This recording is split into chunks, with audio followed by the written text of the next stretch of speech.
cara seseorang memimpin dan mempengaruhi orang lain. Pemimpin membuat semua keputusan sendiri. Tidak ada banyak diskusi dengan tim. Transformational leadership atau kepemimpinan transformasional.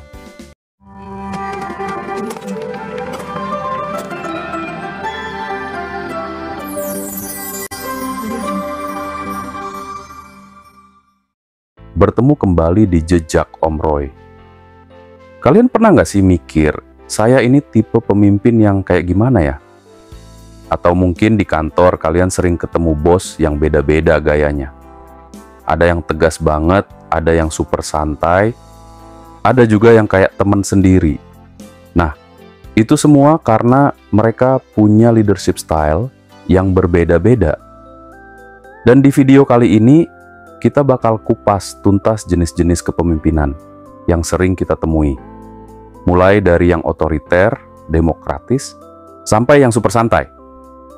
Saya juga bakal kasih contoh aplikasi di tempat kerja, bahkan di rumah buat mendidik anak-anak. Jadi, jangan di-skip ya, karena bakal ada insight yang keren buat kalian. Yuk, kita mulai. Oke, sebelum kita bahas lebih jauh, kita harus ngerti dulu, apa sih leadership style itu? Simpelnya, leadership style itu cara seseorang memimpin dan mempengaruhi orang lain. Dan ini nggak cuma soal jadi bos di kantor ya. Kita semua bisa jadi pemimpin. Mau itu di keluarga, organisasi, komunitas, bahkan di lingkungan pertemanan. Menariknya, nggak ada satu gaya kepemimpinan yang paling benar atau salah. Semua tergantung situasi dan orang yang kita pimpin. Kalau kalian salah pakai gaya kepemimpinan, bisa-bisa bukannya tim makin solid, malah bubar jalan. Nah, sekarang kita bahas jenis-jenis leadership style dan kapan sebaiknya digunakan. Autocratic leadership atau kepemimpinan otoriter. Saya yang ngatur, kamu ikut aja. Pernah ketemu bos yang maunya dia doang yang benar? Atau kalau di rumah, orang tua yang bilang, pokoknya kamu harus nurut, nggak ada diskusi.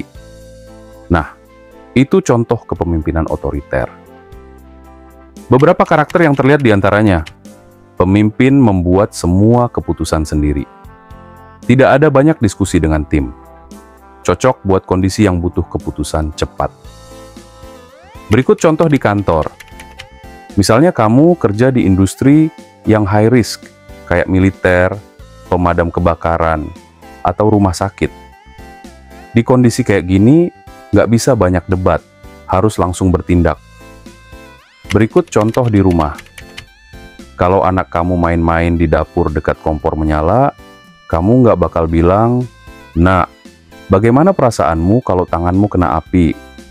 Nggak ada itu. Kamu langsung tegas.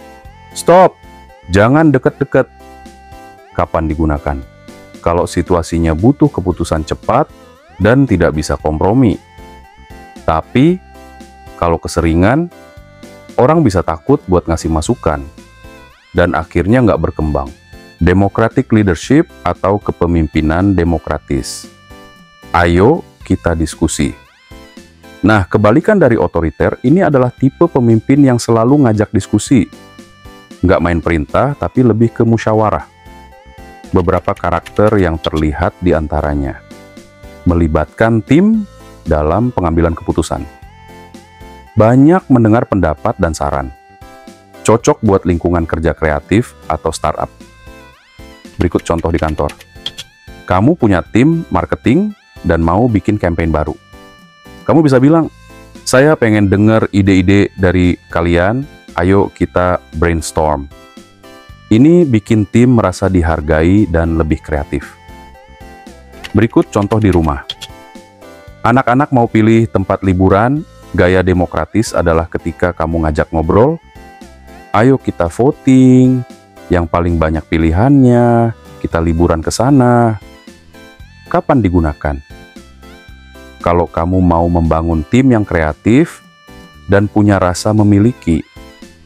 Tapi hati-hati, kalau terlalu banyak diskusi tanpa keputusan, nanti malah jadi nggak efektif ya. Transformational leadership atau kepemimpinan transformasional. Ayo kita berubah ke arah yang lebih baik. Ini tipe pemimpin yang bisa bikin orang lain merasa terinspirasi. Mereka nggak cuma nyuruh-nyuruh, tapi bikin tim semangat buat jadi lebih baik. Beberapa karakter yang terlihat diantaranya memotivasi dan menginspirasi orang lain. Fokus pada visi jangka panjang, cocok buat situasi perubahan besar. Berikut contoh di kantor. CEO startup yang ngajak timnya buat berpikir besar. Kita nggak cuman bikin produk, kita bikin sesuatu yang bisa mengubah dunia. Berikut contoh di rumah. Kamu bukan cuma nyuruh anak, kamu belajar, tapi ngajak mereka bermimpi besar. Kamu bisa jadi dokter, insinyur, atau apapun yang kamu mau. Yang penting, belajar dengan sungguh-sungguh. Kapan digunakan? Kalau kamu mau jadi pemimpin yang bukan cuma ngasih tugas, tapi juga mengubah mindset orang lain. Ambidextrous leadership atau kepemimpinan ambidextrous, seimbang, fleksibel, dan adaptif. Oke, ini adalah tipe kepemimpinan yang makin populer belakangan ini. Ambidextrous leadership. Ambidextrous berarti bisa menggunakan kedua tangan dengan sama baiknya. Dalam kepemimpinan, ini berarti seorang pemimpin harus bisa menggabungkan dua gaya berbeda secara bersamaan, inovasi dan efisien. Beberapa karakter yang terlihat di antaranya. Seimbang antara inovasi dan efisiensi. Bisa fleksibel, menyesuaikan kebutuhan tim. Menggunakan gaya kepemimpinan yang berbeda sesuai situasi. Bagaimana penerapannya di kantor? Bayangkan, kamu seorang manajer di perusahaan. Tim produk kamu butuh inovasi, harus berpikir kreatif, mencoba hal baru. Sementara, tim operasional, kamu butuh stabilitas, efisiensi, dan ketepatan. Nah, sebagai pemimpin ambidextrous, kamu harus bisa menjalankan dua pendekatan sekaligus. Bagaimana penerapannya di rumah? Kalau kamu seorang orang tua, kadang kamu harus tegas dan memberi aturan yang jelas. Tapi di lain waktu, kamu harus membiarkan anak-anak berinovasi, mencoba hal baru, dan belajar dari kesalahan. Misalnya, saat anak belajar main sepeda, kamu kasih aturan dasar dulu. Jangan ngebut pakai helm. Tapi setelah itu, kamu kasih ruang buat mereka belajar sendiri. Kapan digunakan? Kalau kamu butuh keseimbangan antara inovasi dan efisiensi. Di dunia yang terus berubah, pemimpin ambidextrous adalah kunci keberhasilan. Jadi guys, nggak ada leadership style yang paling benar. Semua tergantung situasi dan orang yang kamu pimpin. Kadang kamu butuh jadi otoriter, kadang demokratis, kadang harus menginspirasi, kadang harus kasih kebebasan. Kuncinya adalah fleksibilitas. Nah, menurut kalian, gaya kepemimpinan mana yang paling cocok buat diri kalian? Komen di bawah ya. Jika video ini berguna buat kamu, jangan lupa like, share, dan subscribe. Biar nggak ketinggalan video seru lainnya di Jejak Om Roy. Sampai jumpa di video berikutnya.